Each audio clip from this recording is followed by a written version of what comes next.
បាទថ្ងៃនេះខ្ញុំចង់និយាយពីបទពិសោធន៍នៃការទិញ keyboard mechanical keyboard ឬមួយក៏បទពិសោធន៍ប្រើប្រាស់ mechanical keyboard ដោយសារខ្ញុំបានទិញច្រើនអស់លុយច្រើនដើម្បីរក keyboard ដែលត្រូវចិត្តបាទខ្ញុំទិញដំបូងឡើយហ្នឹងគឺអត់សូវយល់ពី mechanical keyboard ប៉ុន្មានទេអញ្ចឹងដំបូងឡើយគឺខ្ញុំបានទិញ keyboard មួយនេះបាទ Spade mechanical keyboard ធម្មតាបាទនេះប្រើខ្សែក៏បាន Bluetooth ក៏បានប៉ុន្តែពេលដែលខ្ញុំបានយកមកប្រើហ្នឹងខ្ញុំមានអារម្មណ៍មួយថាវាខ្ពស់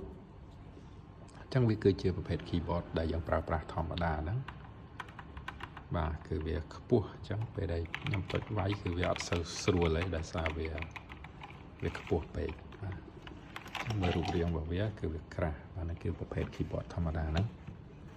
បាទហើយសំឡេងវាស្ងាត់ល្អបាទចុងក្រោយមកខ្ញុំរកទិញប្រភេទ low profile វិញវាទាបបាទនេះគឺ keyboard drop key របស់វាខ្ញុំដាក់ប្រៀបធៀបគ្នាបាទនេះគឺធម្មតាវាខ្ពស់នេះគឺទាបទេអញ្ចឹងខ្ញុំបានទិញ low profile keyboard 3ផ្សេងគ្នាទៀត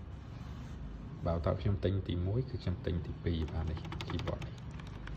បាទគឺស្រួលចុចមែនទែនសំឡេងស្ងាត់ល្អចុងក្រោយមកខ្ញុំបានយកអានេះមកប្រើវាមានសំឡេងស្ងាត់ល្អហើយស្រួលចុចមែនទែនគិតថារបស់នោះត្រូវចិត្តហើយប៉ុន្តែខ្ញុំសាកយកមកវាយមួយកុំព្យូទ័ររបស់ខ្ញុំដោយសារខ្ញុំប្រើវាយអក្សរច្រើនដូច្នេះមានអារម្មណ៍ថាវាខ្វះ key numpad នេះបាទដោយសារខ្ញុំវាយច្រើនគួរស្រង់ដែរដល់អញ្ចឹងពេលទិញ keyboard នេះមកវាតូចវាអត់មាន numpad ទេអញ្ចឹងមានអារម្មណ៍ថាពិបាកប្រើព្រោះខ្ញុំប្រើ numpad នេះច្រើនគួរស្រង់ដែរចឹងហើយខ្ញុំក៏បានទិញ keyboard នេះ mechanical keyboard low profile ដូចគ្នាហើយវាមាន key numpad ឲ្យយើងវាយស្រួលទៀតហើយមានអានេះប៊ូតុងទឹកបើក volume មាន macro key ច្រើនប៉ុន្តែក្រោយពេលយកមកពេលដែលវាយទៅគឺវាលំសូរមែនទែនបាទគឺសូរខ្លាំងចឹងអ្នកខ្លះគេចូលចិត្តតែខ្ញុំអត់ចូលចិត្តទេអញ្ចឹងចំណុចហ្នឹងគឺធ្វើឲ្យខ្ញុំស្វែងយល់ពី switch របស់វាអញ្ចឹង switch mechanical keyboard គឺវាមានស្តង់ដារពណ៌របស់វា blue ហើយ blue switch ហ្នឹងគឺវាលន់អញ្ចឹងបងបាទគឺវាលឺសូរអញ្ចឹងបាទអញ្ចឹងអានេះគឺ brown switch អញ្ចឹង brown switch គឺល្អមែនទែនវាយទៅស្ងាត់ល្អមានអារម្មណ៍ល្អពេលយើងវាយបាទអញ្ចឹងវាធ្វើឲ្យខ្ញុំទៅអារម្មណ៍ដោយសារវាគឺសូរខ្លាំងវាសូរ click អញ្ចឹងបាទអញ្ចឹងលើក្រោយបើអ្នកនរគ្នាទិញគួរតែទិញយកប្រភេទ brown switch វាអត់លឺសូរទេបាទហើយក្នុងកំឡុងពេលហ្នឹងក្នុងកំឡុងពេលដែលខ្ញុំ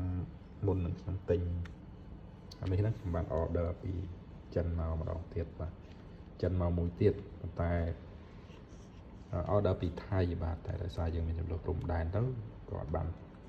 យកមកទេដឹក delivery មកទេ2ខែបាទនេះត្រឹមតែបានមកទេ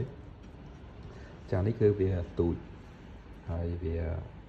អត់មាន function key ពីលើទេតែយើងអាចប្រើបានជាមួយនឹងចុច function នេះហើយចុចលេខទៅគឺវាដើរដូច function key អញ្ចឹងប្រភេទ low profile ដែរហើយវា blue switch ដូចគ្នាអញ្ចឹងមានន័យថាគឺវាលឺក្លឹកតែនេះអត់សូវលឺខ្លាំងម៉ានដូចអានេះទេបាទដូចនេះ Red Dragon មកលឺតិចទេហើយវាអត់មានជើងតឡើងទម្លាក់ទេអញ្ចឹងរៀងពេលដែលវាយលើតុខ្ញុំត្រូវការឲ្យមានអាហ្នឹងណាស្រួលវាយតែនេះវាអត់មានអញ្ចឹងរៀងតោះត្រង់ហ្នឹងតិចហើយវាអត់មាន numpad អីទេបាទអញ្ចឹងសរុបមកវិញអ្នកនរគ្នាគិតមើលទៅថាគួរទិញ keyboard បែបណាតាមចំណង់ចំណូលចិត្តរបស់អ្នកបាទសម្រាប់ខ្ញុំពេលដែលខ្ញុំទិញមកហើយអញ្ចឹងមានន័យថា keyboard ទាំងអស់នេះគឺអត់ត្រូវតាមរបស់ខ្ញុំទាំងអស់បាទនេះខ្ពស់ពេកពិបាកវាយបាទនេះស្អាតទាំងអស់បាទអត់លឺសូរទេតែអត់មាន numpad អានេះមានតែលឺសូរតិចអានេះអត់មាន numpad នឹងហើយលឺសូរដូចគ្នាតែអត់មានជើងពីក្រោមទៀតបាទ ចឹងសរុបមកវិញគឺចាប់តែញ៉ាយអស់លុយប៉ុណ្ណឹងបានហើយប្រើ listen ហើយ